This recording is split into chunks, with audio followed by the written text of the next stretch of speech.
Espero que estén bien. La idea, perdón, me salté ahí un poquito el esquema, pero esta era la que estábamos preparando para el día de hoy. Y la idea es que el jueves tengamos charla de patologías de vía aérea y tal vez el próximo martes eh, cambiar un poquito, a ver si podemos hacer algún protocolo para abordaje de los pacientes con problemas de vía aérea en el intensivo.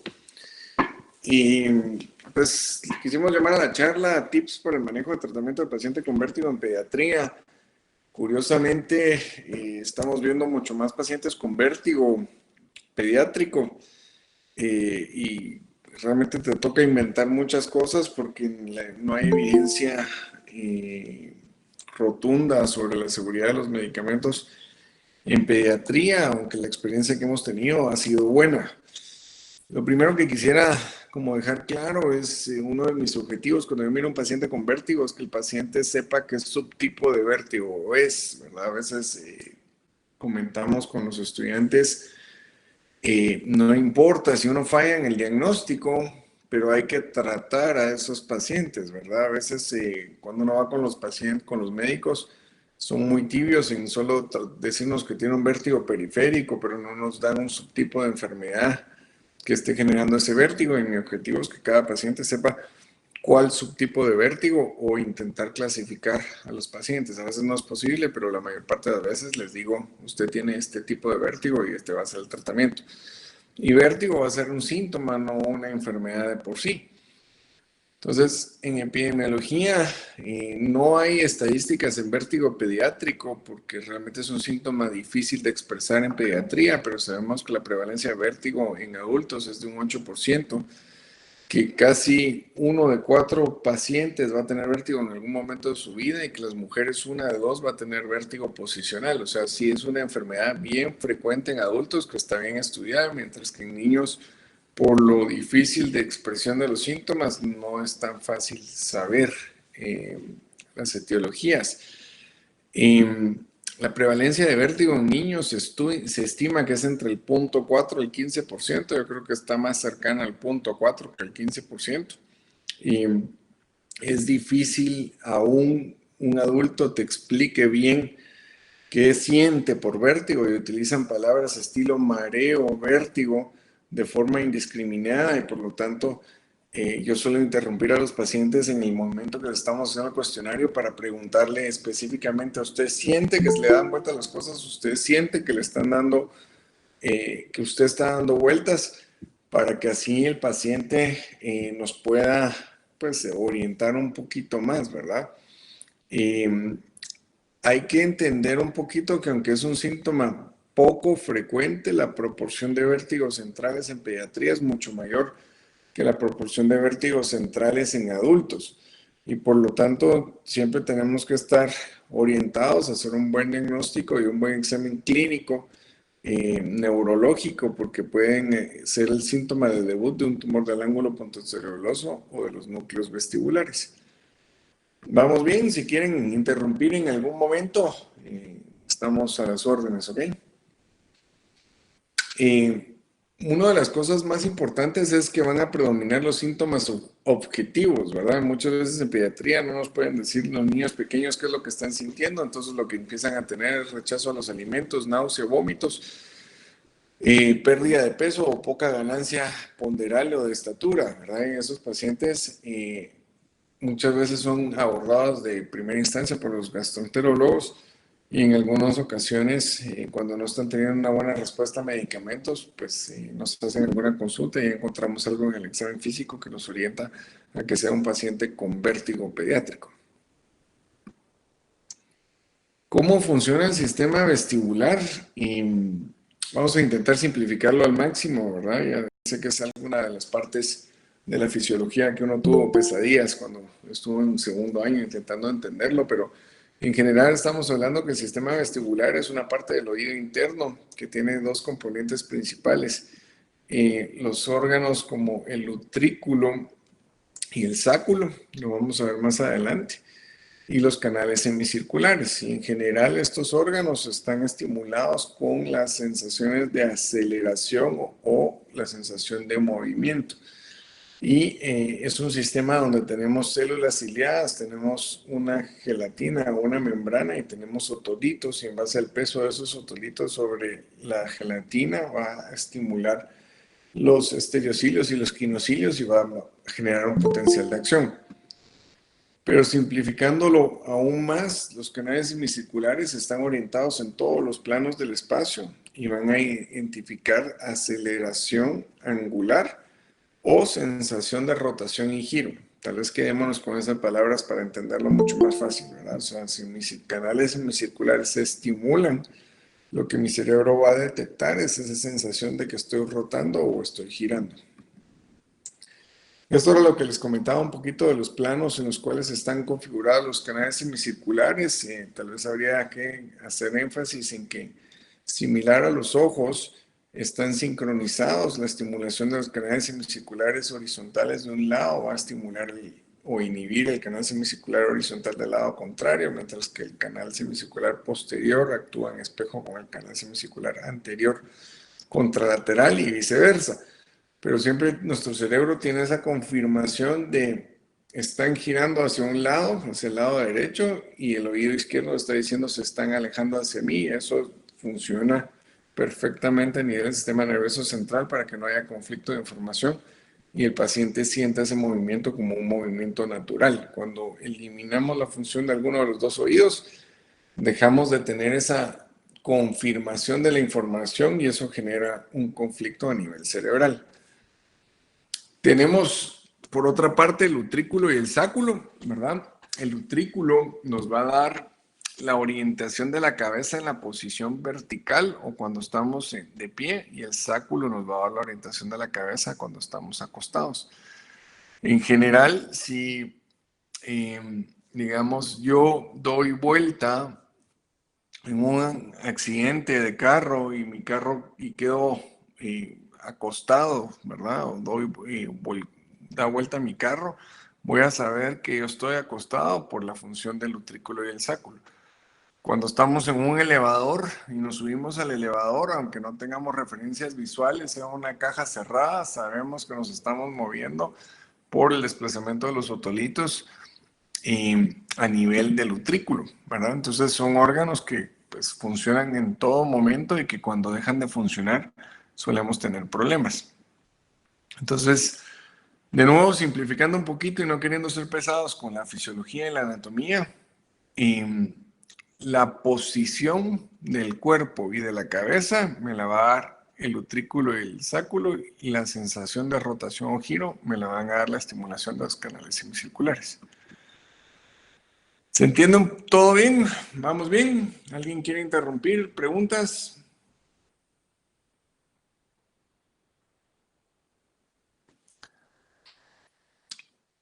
Ok, tal vez uno, buen ejemplo, es, pueden poner su dedo índice en el canto externo del ojo y empezar a hacerse movimientos oculares de giro, ¿verdad? O sea, movimientos de giro.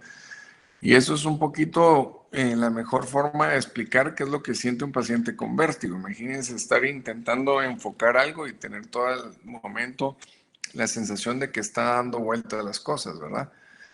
Entonces, ¿para qué nos sirve el sistema vestibular? Para que cuando nos estemos moviendo tengamos la capacidad de mantener un objeto de interés en los ojos, en el centro de nuestra visión, ¿verdad? Eso es el reflejo vestíbulo ocular.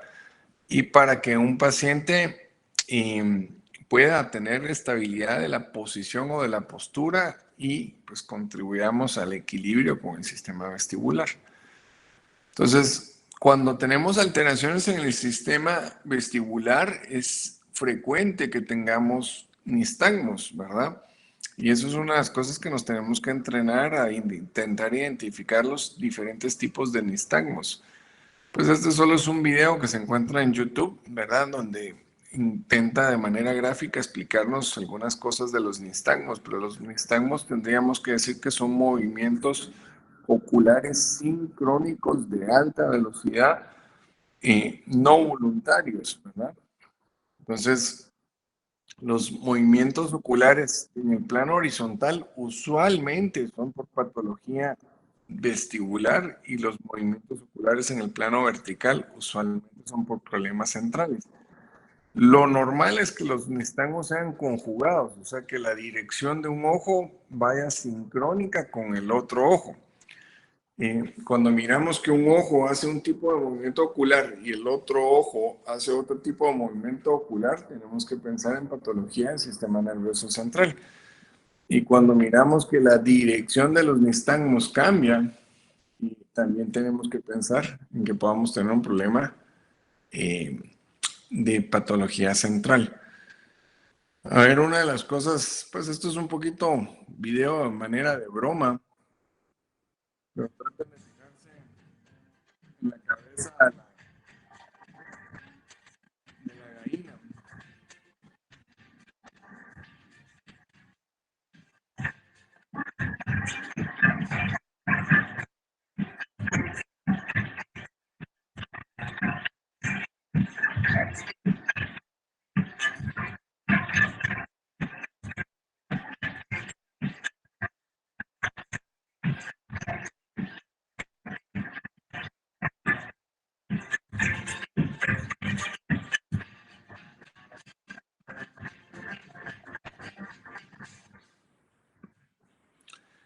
En general, pues, si se vieron en el video, o sea, nosotros tenemos la capacidad de mantener los objetos de interés, por ejemplo, la cámara, ¿verdad? Yo puedo mover mi cabeza sin perder eh, el objeto de interés de mi vista, o sea, la cámara de la computadora en mis ojos, y eso es gracias al reflejo vestibulocular. Algunos animales, como las gallinas, tienen un reflejo que se llama vestíbulo cefálico, o sea, tienen la capacidad de mantener la vista en base a movimientos sincrónicos de la cabeza en contra de los movimientos del cuerpo, que da esa sensación como que la cabeza estuviera fija y no se moviera.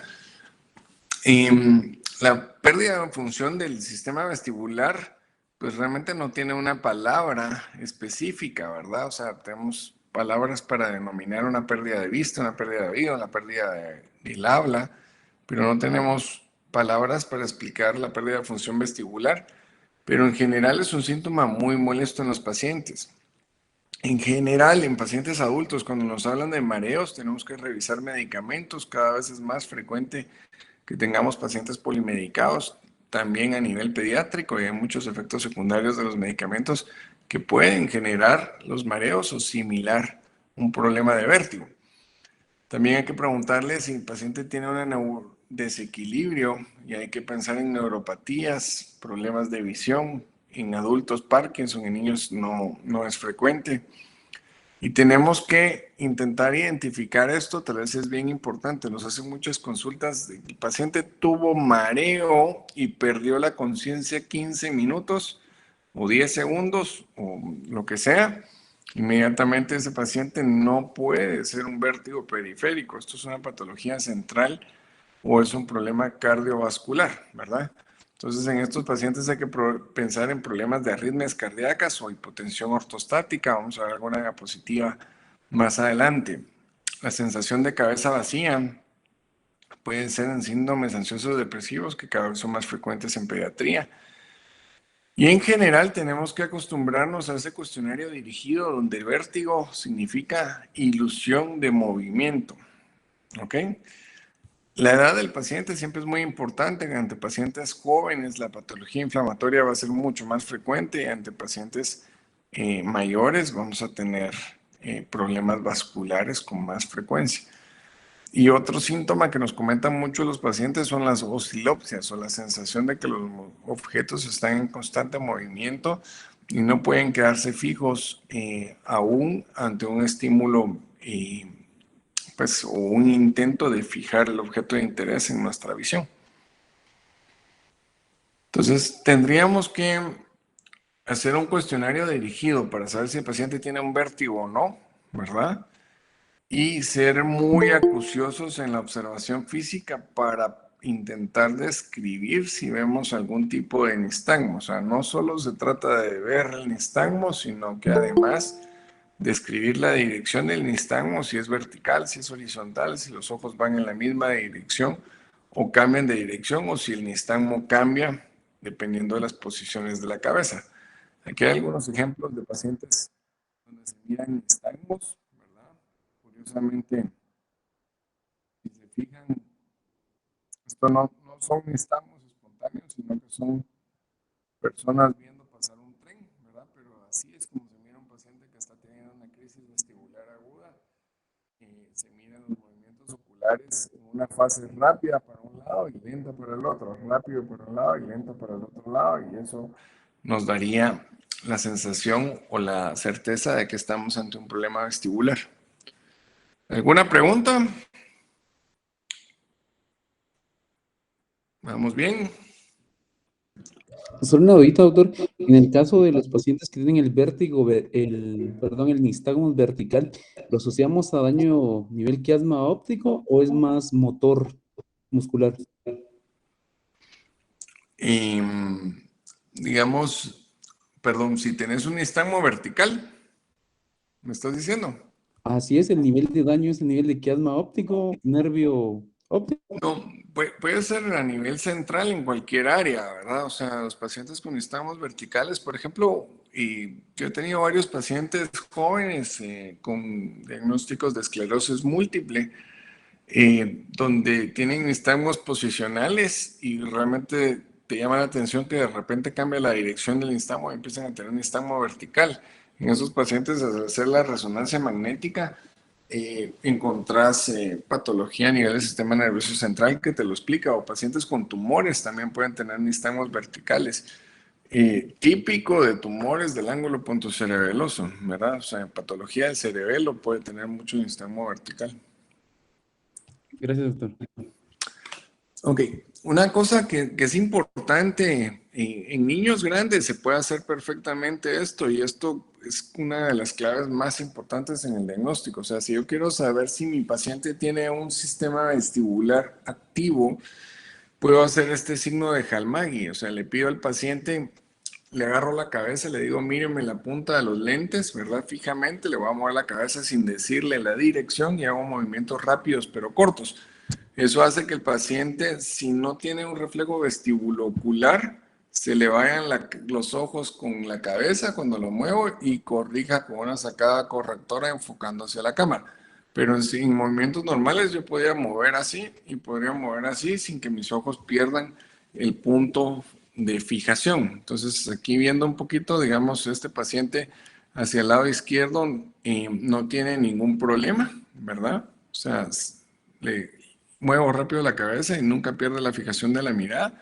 En cambio, tiene una patología vestibular derecha, le muevo la cabeza hacia el lado derecho, los ojos se van con la cabeza y luego corrige con una sacada. Cuando vemos ese como juego de ojos de muñeca, tenemos que pensar en patología vestibular. En dibujito que se entiende más fácil, le pido al paciente que fije la vista, le muevo rápido, si los ojos los tiene clavados en el objeto que está viendo, el sistema vestibular de ese lado está perfecto. Si el paciente tiene una patología vestibular en el lado izquierdo, en este esquema, le muevo rápido la cabeza, se van los ojos con la cabeza y luego corrige con una sacada correctora. Entonces, otro tema que es importante es cuando evaluamos la función del sistema vestibuloespinal. Con el test de Romberg, el paciente normalmente con patología vestibular se va a caer hacia el lado enfermo. Recordemos que siempre está el ejemplo clásico de un banco de 3 patas, donde el sistema vestibular tenemos la vista, el sistema propioceptivo y el sistema vestibular.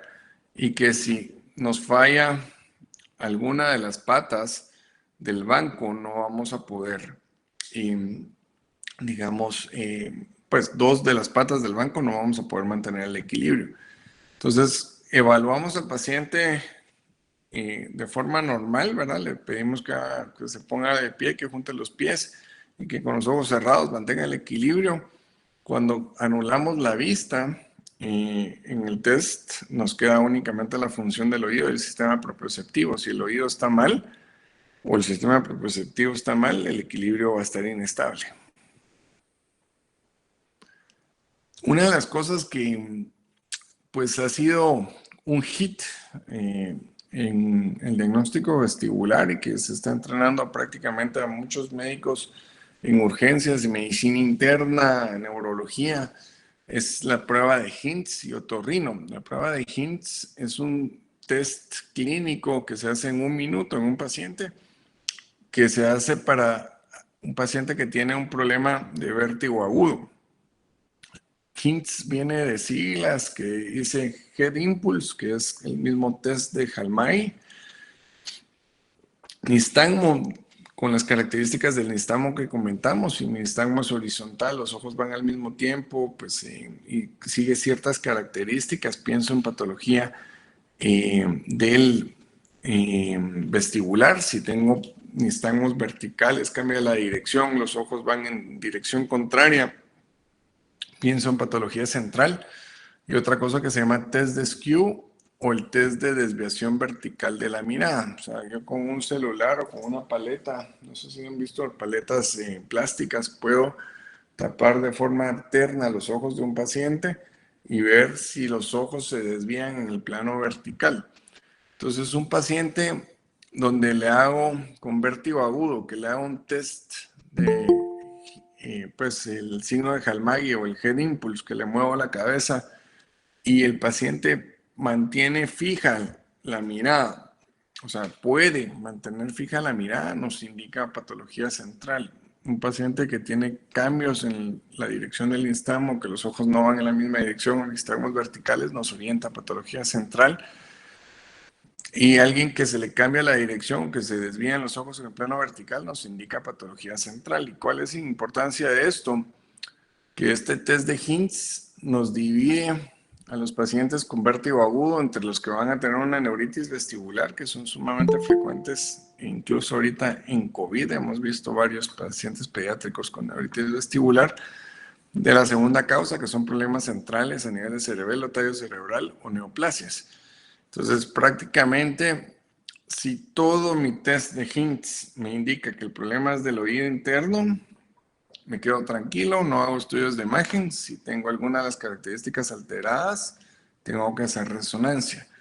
Y el Hintz es tan sensible, ¿verdad? Están reportados hasta en 100% de sensibilidad y específico hasta un 96% y por lo tanto es un test que sí debiéramos de aprender a hacer.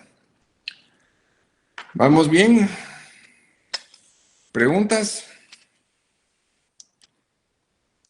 ¿Todo bien? ¿Alguna experiencia en pacientes han tenido neuritis vestibulares?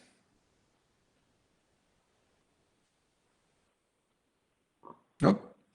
No, doctor. Ok. Va. Una cosa importante de las neuritis vestibulares en toda esta época de virus, ¿verdad? O sea, realmente ahorita estamos topados de influenza, topados de COVID. Es usualmente una neuritis vestibular, es una inflamación en un paciente que 2 o 3 semanas previas al cuadro o durante el cuadro tuvo un cuadro viral agudo. Hay que entender que digamos, el conducto auditivo interno realmente lleva 4 nervios, no solo lleva un nervio, lleva el nervio facial, lleva el nervio vestibular superior, vestibular inferior y el nervio coclear. Y que cualquiera de esos nervios se puede inflamar después de un cuadro viral y los síntomas que me va a generar son propios de una neuropatía por déficit de función. Entonces, cuando yo tengo una pérdida de función del sistema vestibular agudo, usualmente voy a tener un cuadro vertiginoso muy intenso asociado a vómitos, inestabilidad de la marcha. El paciente no se puede poner de pie, se cae constantemente hacia el mismo lado, tiene nistagmos de predominio horizontal que le duran varios días, ¿verdad? Y los movimientos oculares se miran más o menos como el de este señor, ¿verdad? Perdonen que no tengo videos pediátricos. Miren, esto es un nistagmo, ¿verdad? El paciente en ese momento siente que está mareado, miren cómo los ojos van a la misma velocidad y en la misma dirección, y esto, el paciente está acostado, por lo tanto, es un nistagmo de predominio horizontal. Entonces, pues tenemos que entrenarnos un poquito a ver al paciente que tiene vértigo y ver ese tipo de nistagmos y ver cómo está, ¿verdad? A veces los pacientes no quieren que los movamos, pero es importante explicarles, incluso a veces abrirles a la fuerza el ojo para poder ver el tipo de movimientos oculares y ver qué está pasando. Cuando tenemos un paciente con una neuritis vestibular, recuerden que el paciente se nos va a caer hacia el lado alterado y va a tener nistagmos de predominio horizontal. Y esto también pasa en pediatría. ¿Cuál es el tratamiento?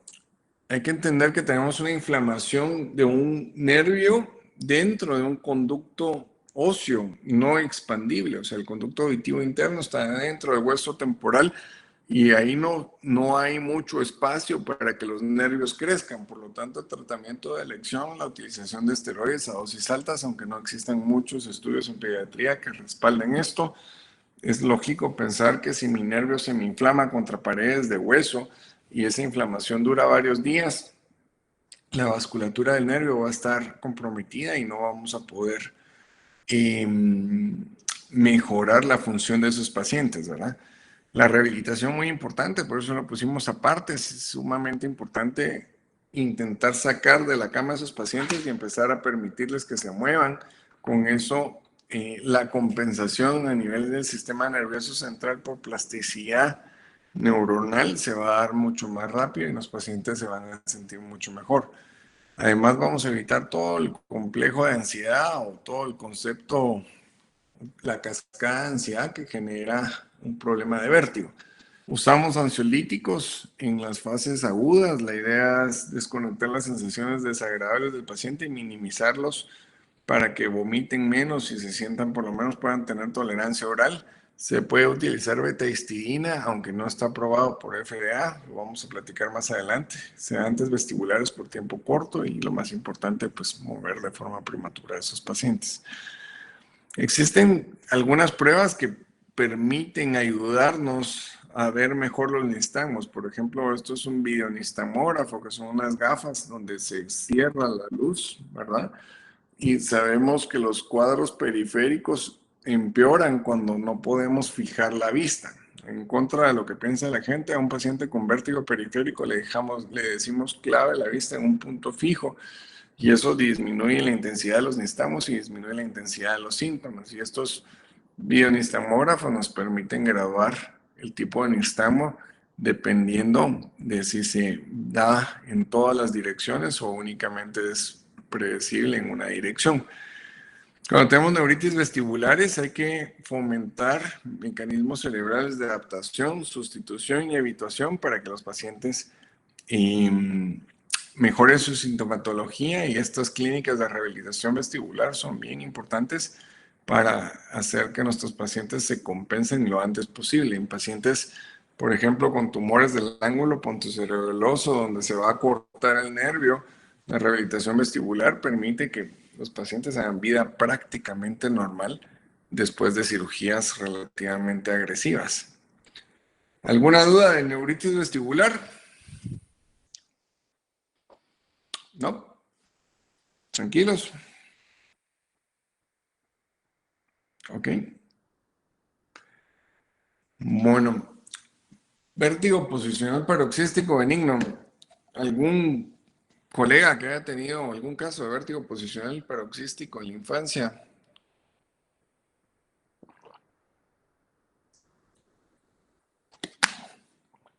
Bueno, seguimos.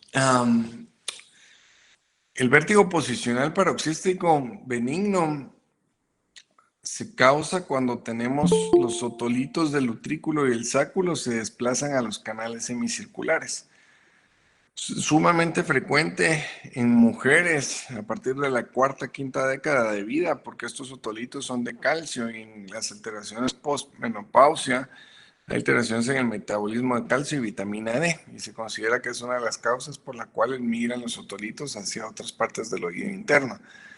En pacientes pediátricos prácticamente está asociado únicamente a traumatismo craneoencefálico o traumatismos, entre comillas, iatrogénicos, por ejemplo, el uso de fresas en cirugías de neurocirugía o de oído. Y muchas veces suelta los otolitos y hace que caigan en los canales semicirculares. Esto va a hacer que exista una señal a nivel cerebral y pues usualmente no reconocida por el sistema nervioso central, donde se me desplaza la endolinfa de los canales semicirculares en una dirección y los otolitos en otra dirección, y eso me fomenta el desarrollo de nistagmos en el momento que el paciente me dice que está sintiendo vértigo. Pues es una patología bien frecuente en pacientes adultos. Insisto que en niños únicamente está descrita postraumático, pero considérenla y traten de examinar a los pacientes después de cirugías grandes, en especial aquellos pacientes que no quieren comer, y se van a dar cuenta que si aprenden a hacer algunas maniobras que les vamos a enseñar más adelante, pueden diagnosticar vértigos posicionales en pacientes que solo estaban tildados de que no pueden comer, ¿verdad? O que no quieren comer. Entonces aquí estamos, por ejemplo, los otolitos dentro de los canales semicirculares, generando ese conflicto en la señalización a nivel de las ampollas de los canales semicirculares. Existen diferentes subtipos de síntomas o diferentes posiciones de los vértigos en base a la posición de la cabeza. El más frecuente de los vértigos posicionales es el vértigo posicional de conducto semicircular posterior, que va a representar casi el 70% de los vértigos posicionales, porque el desprendimiento de los otolitos del utrículo del sáculo da por gravedad al canal semicircular posterior. Y una de las cosas importantes es que tenemos que entrenarnos en ver estas características del nistagmo. O sea, los pacientes con vértigo posicional, si no se mueven, no tienen vértigo.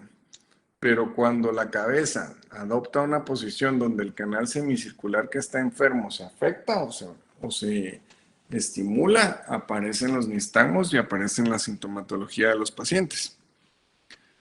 Entonces, las pocas causas que tenemos descritas de vértigo posicional en primera instancia van a ser los idiopáticos, los que no sabemos por qué se generaron. Eso se les ha achacado deficiencias en el metabolismo de vitamina D. Y si tenemos un paciente pediátrico con vértigo posicionales recurrentes, debiéramos de medir vitamina D para ver si esa no es la causa. Y los otros son los trastornos inflamatorios del oído que vamos a ver más adelante, como migrañas, Meniere o una neuritis vestibular. Para los que sean curiosos, este artículo está libre en internet y trae los videos explicativos en esquemas de cómo se evalúan los vértigos posicionales, pero un paciente con vértigo posicional, usualmente lo que hacemos es poner al paciente en una camilla donde podamos estirar la cabeza, giramos la cabeza 30 grados y bajamos la cabeza por debajo de la altura de los hombros. Aquí estamos estimulando el canal semicircular posterior, y si hay otolitos en el canal semicircular posterior, los ojos van a generar movimientos que ahorita los vamos a ver, donde el ojo se va a desplazar. No es inmediato, por eso hay que esperar un poquito, pero estos movimientos oculares digamos que se estimulan un par de segundos después de haber adaptado la posición del paciente, y suelen tener esa característica de que se fatigan y se agotan, lo que significa que si repito varias veces el ejercicio, el paciente va a dejar de tener movimientos oculares y este nistagmo tiene que parar cuando ya dejo de mover la cabeza. Si eso pasa, pues ya tengo un diagnóstico de vértigo posicional paroxístico benigno, y lo que tendría que hacer son ejercicios para corregir y regresar esos otolitos a la posición correcta. Aquí vamos a ver un pequeño video. Entonces, vamos a adelantar un poquito, pero no. Entonces, giramos la cabeza, acostamos al paciente. El paciente tiene movimientos oculares en esa posición. Cuando para el movimiento ocular, giramos la cabeza hacia el lado contrario. Puede desarrollar movimientos oculares, hay que esperar a que se le pase el vértigo o desaparezcan los nistagmos. Giramos al paciente totalmente, dejándolo sobre su cadera y sobre su hombro. Puede tener de nuevo movimientos oculares y los sentamos y regresamos la cabeza a la posición neutra. Y con eso los otolitos Y lo bonito de estos videos es que va viendo uno cómo se desplazan los otolitos a través de los canales semicirculares y los síntomas y desaparecen. Otro ejercicio que es un poquito más sencillo de hacer es la maniobra de Semonti. Muchas veces pacientes les mandamos estos ejercicios para que los hacen en casa, ¿verdad? O sea, acostamos al paciente sobre el lado enfermo, esperamos a que se le quite el vértigo y luego lo tiramos hacia el otro lado y apoyamos la frente. Le dejamos un minuto ahí y eso desplaza los otolitos hasta regresar al lugar correcto. ¿Preguntas? Doctor, usted mencionó eso de regresar los otolitos, ¿eso lo hace al regresar a la posición?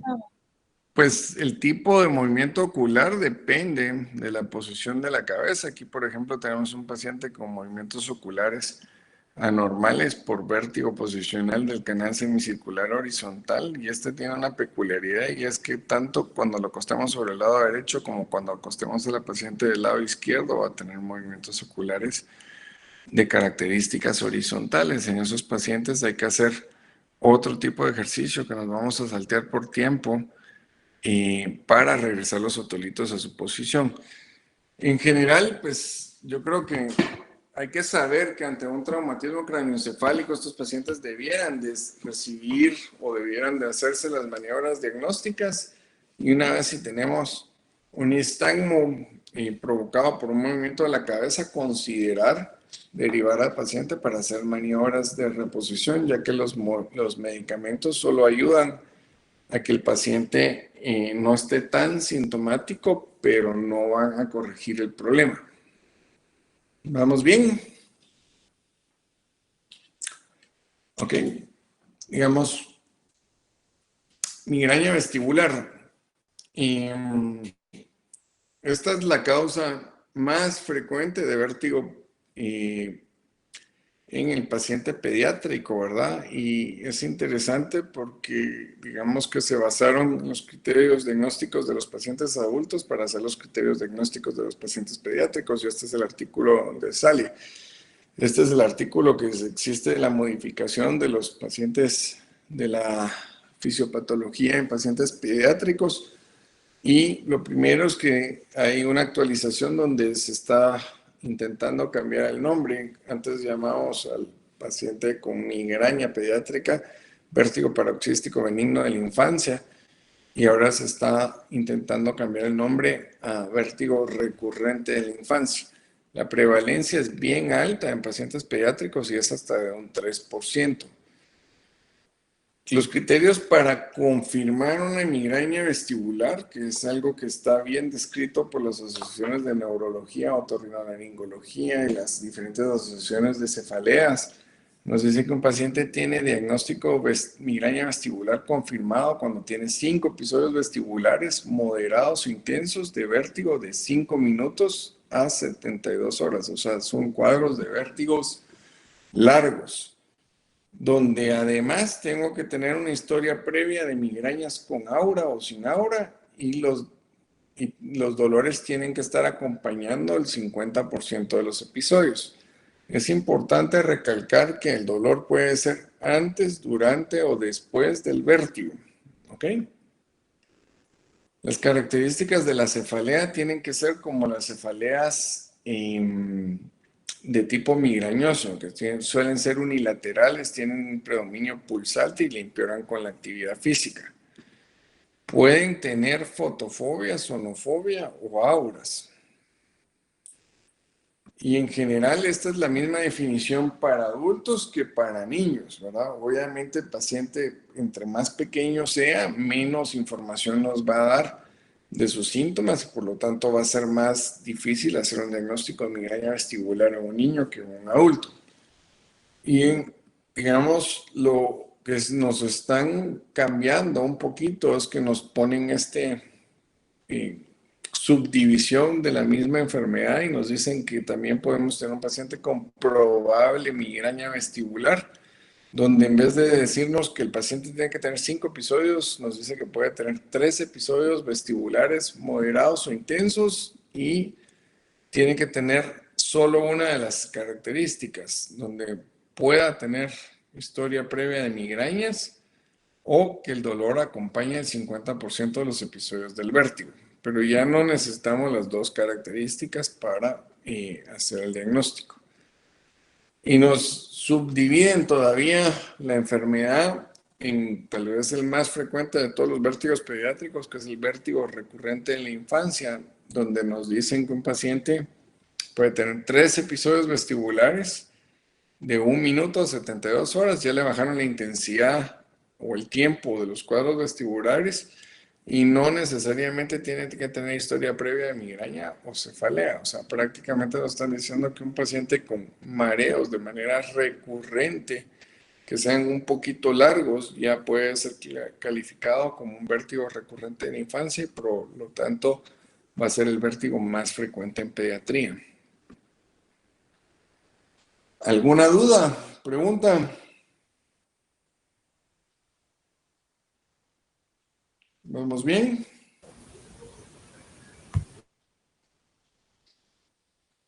Ok. Entonces, ante pacientes con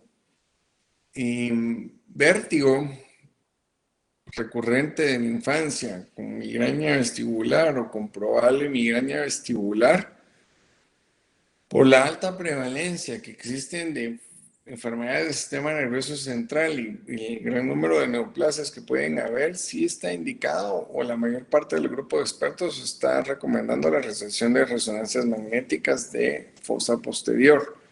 Es recomendable realizar una evaluación oftalmológica de pediatría, es recomendable realizar un electroencefalograma, en especial en algunas si encontramos algo más en el diagnóstico clínico, y es recomendable hacer una audiometría y una valoración vestibular. ¿Cómo tratamos los pacientes con migraña vestibular? El tratamiento definitivamente es el tratamiento de las crisis. Pueden utilizar antiinflamatorios no esteroideos y podemos hablar de profilaxis, ¿verdad? El uso de triptanos es un poquito menos frecuente en niños, pero cuando tenemos 3 crisis al año, al mes, ya está indicado el uso de profilácticos para migraña. O sea, podemos dar profilaxis si tenemos 3 ataques al mes o si tenemos síntomas severos. El tratamiento sintomático está basado en dar antieméticos y sedantes vestibulares y tal vez el medicamento que tiene más estudios en pediatría como profiláctico, me podrá corregir el doctor Montiel, es el topiramato. Bastante popular ahorita por menos efectos secundarios el aspartato de magnesio, que se está utilizando mucho como profilaxis en niños.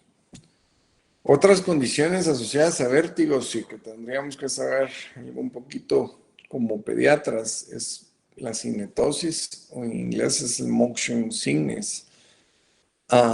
En estos pacientes lo que tenemos es una incidencia aumentada de cinetosis por prácticamente la educación virtual y el método de disfrutar la juventud actual de uso de pantallas abusivo y el aumento del tiempo de los viajes, en especial por el tráfico. Entonces, es una patología sumamente frecuente donde lo que tenemos es un conflicto sensorial entre el sistema vestibular, visual y propioceptivo. O sea, nuestro paciente que va viajando en un carro no tiene sistema propioceptivo que nos esté diciendo hacia dónde estamos girando, y muchas veces las referencias visuales de nuestro niño es el asiento delantero del papá sin poder estar viendo constantemente hacia dónde estamos girando.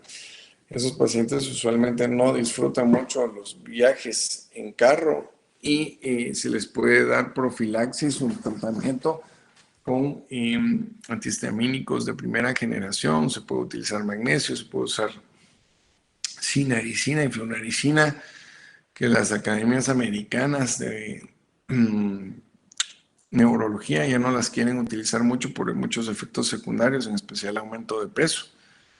Se puede usar ondansetron o meclicina, pero cuesta un poquito conseguir estos medicamentos en Guatemala. ¿Preguntas? ¿Vamos bien? ¿Algo más? Ok. Enfermedad de Menier.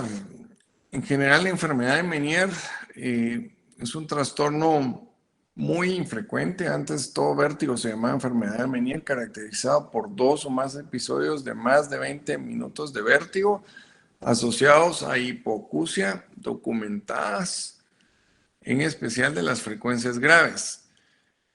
Tiene más síntomas otológicos como son acúfeno o sensación de oído tapado. En la fisiopatología existen libros gigantes de Meniere o intentos de intentar descifrar qué es lo que pasa, pero se cree que es una teoría vascular por inflamación. O sea, lo que realmente está pasando en esos pacientes es que tenemos pérdida del aporte sanguíneo y eso va a generar una inflamación del oído interno. Y por lo tanto, los medicamentos que mejor funcionan son los vasodilatadores y los esteroides, ¿verdad? Y lo que uno busca es disminuir la presión endolinfática para que mejore la función tanto del oído como sistema vestibular como el sistema auditivo.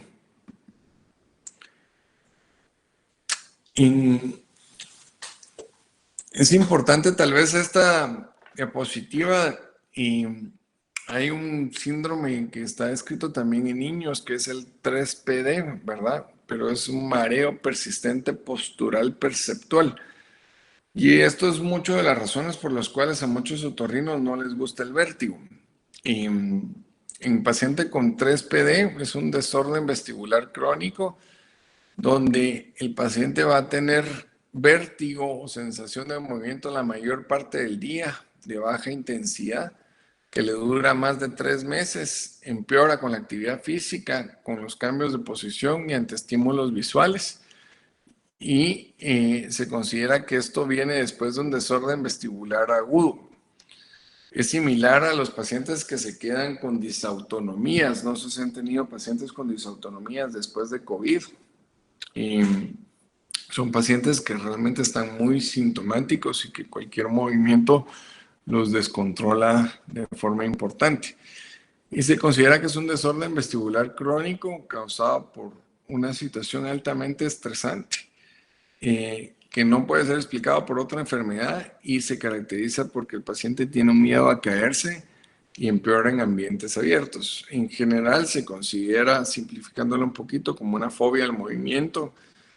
En estos pacientes la sintomatología es muy intensa, pero lo que vemos en el examen físico es muy vago y está recomendado hacer rehabilitación vestibular, fomentar que el paciente haga ejercicio, tome beta-histidina, valorar el uso de ansiolíticos y antidepresivos y farmacoterapia.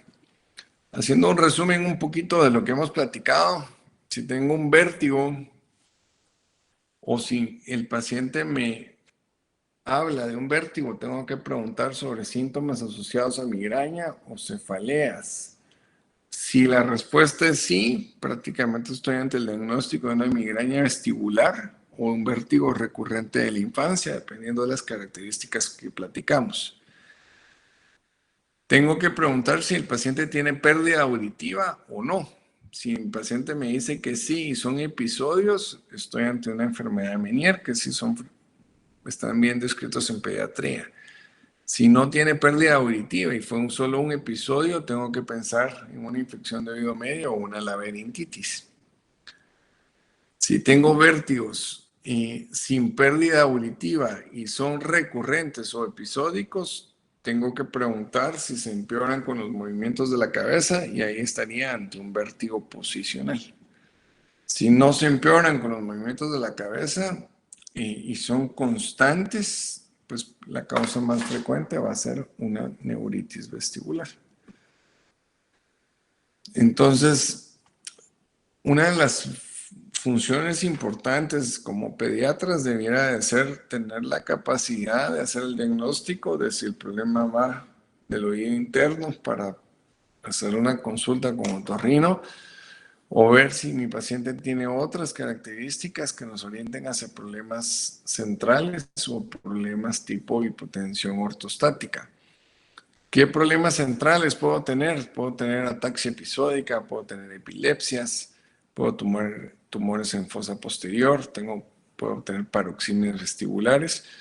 Y lo más frecuente, ¿verdad? Y eso es bien frecuente en adolescentes, ¿verdad? Y mujeres jóvenes es la hipotensión ortostática. En estos pacientes se quejan de vértigo o sensación de desequilibrio y mareos cuando pasan de la posición de cúbito a la posición de pie o de la posición sentado a la posición de pie.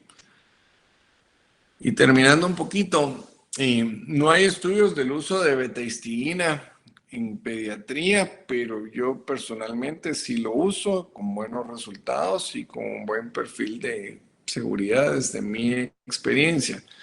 La betahistigina, según la librería Cochrane, es útil versus el placebo en el manejo de la sintomatología o disminución de la sintomatología de los vértigos. Digamos que en general la betahistigina está prescrita en 2/3 de los vértigos de adultos. Es útil para el manejo de la neuritis vestibular, enfermedad de Menier, vértigo posicional paroxístico benigno y vértigo periféricos inespecíficos. Tienen efectos gastrointestinales no deseados que se presentan hasta en el 16% y pueden tener cefalea. ¿Cómo actúa? Es un agonista H3 que va a liberar histamina y por lo tanto actúa en contra de lo que hace un antihistamínico. Entonces, si tengo un paciente pediátrico que además tiene vértigo, no tiene sentido usar betahistina y antihistamínicos. Tengo que quitar los antihistamínicos y pasarlo a corticoides tópicos para poder usar mi betahistina. Y en general, pues hay estudios que avalan de manera interesante en disminución de los síntomas en pacientes con Menier, vértigo posicional y prácticamente todas las patologías a nivel de sistema vestibular. En general, lo que hacemos de manera empírica en pacientes pediátricos es reducir la dosis y estar jugando con la dosis para ver cuál es la dosis efectiva en pacientes sin síntomas, pero sin efectos secundarios. Pues espero que les haya dejado algún concepto claro a la charla. Estoy dispuesto a contestar preguntas si tienen y a las órdenes. ¿Qué dudas tienen?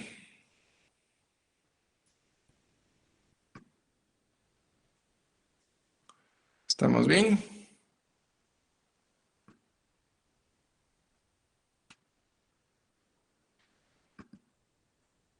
Creo que no, doctor, no se escucha.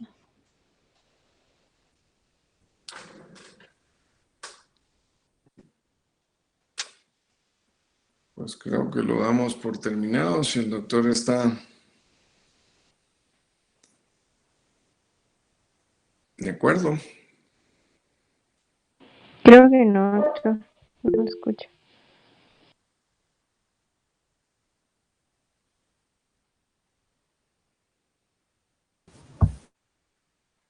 Creo que no escucha ninguno, doctor.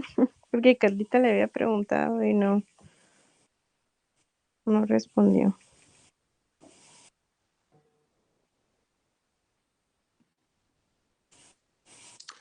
Sí, doctor. No, me están poniendo en el chat, pero no los escucho, la verdad.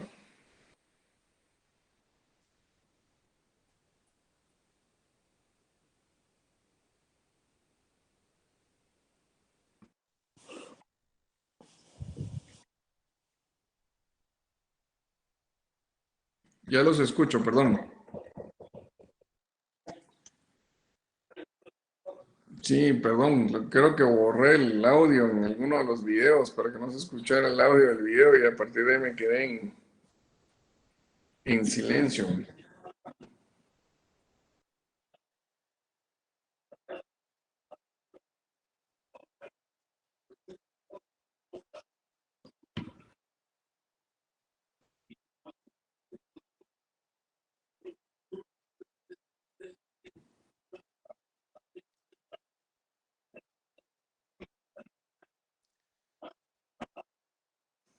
Pues, miren, o sea, sí bueno, los neurólogos adultos odian la fluoxetina, ¿verdad? O sea, sí dicen que hay muchos estudios en contra de la utilización. Yo la sigo utilizando con buenos resultados. Y trato de jugar un poquito en base al paciente. Si tengo un paciente con tendencia a obesidad, uso topiramato, ¿verdad? Y le explico que es el único que no le aumenta el peso y, y, y- y nos suele ir bien, ¿verdad? En paciente pediátrico, pues no es tanto problema, porque muchas veces incluso en estos pacientes, pues como hay náusea como síntoma, la ingesta de alimentos está reducida y se puede utilizar bastante bien flunaricina. Propanolol sí lo he usado y creo que hay que usarlo con un poquito de precaución y ante la mínima tal vez pedirle ayuda a un cardiólogo que los manejan perfectamente y que les hacen algunos estudios para pues, ver que no tengamos algún tema de hipotensión o arritmias, pero sí, sí lo hemos usado y funciona bastante bien. En especial si es cirujano y tiene temblor esencial, va muy bien.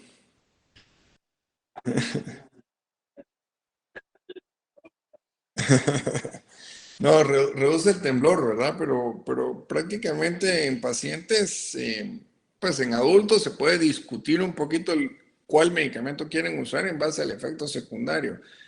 En pacientes pediátricos creo que tal vez los más seguros son flunaricina y topiramato. A mí lo que me gusta de topiramato es que viene de 25 miligramos y se puede ir titulando relativamente fácil, ¿verdad?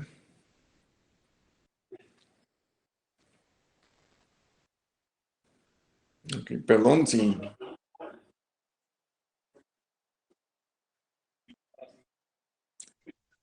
Doctor, yo tengo una duda. Sí. En pacientes pediátricos, digamos, ¿a partir de qué edad o según su experiencia es más frecuente o a partir de qué edad ya lo puede diagnosticar? La migraña vestibular.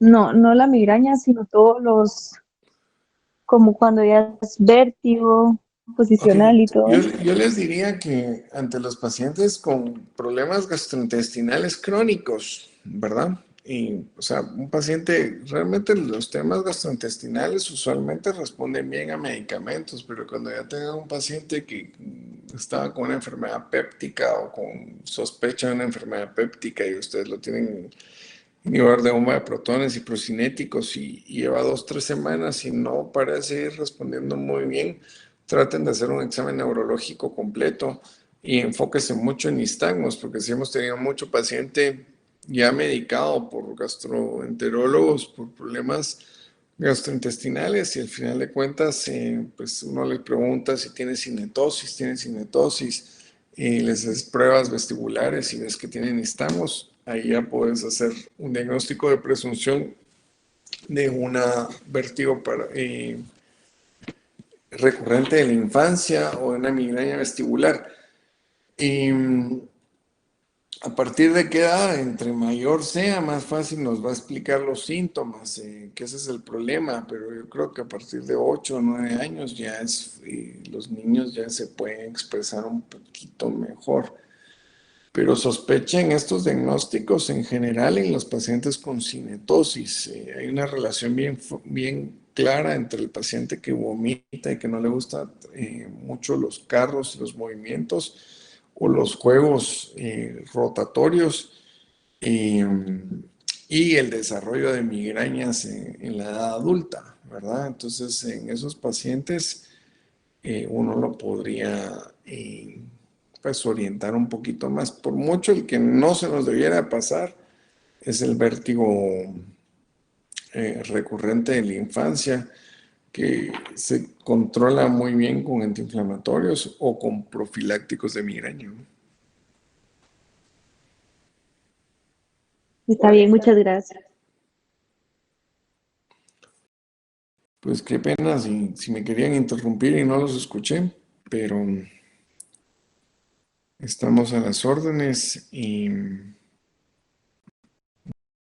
vemos el jueves, al menos que quieran cambiar las fechas.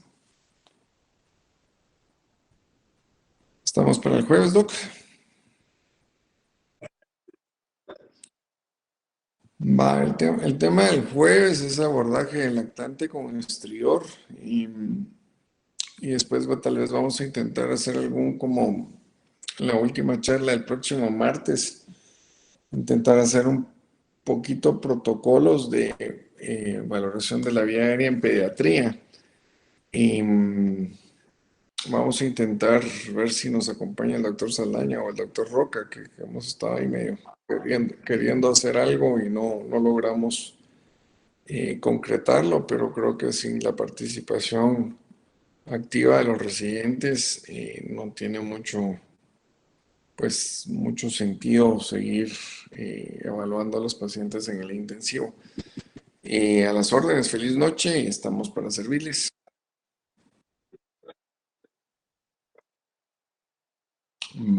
Que estén muy bien, estamos para servirles. Gusto oírlos.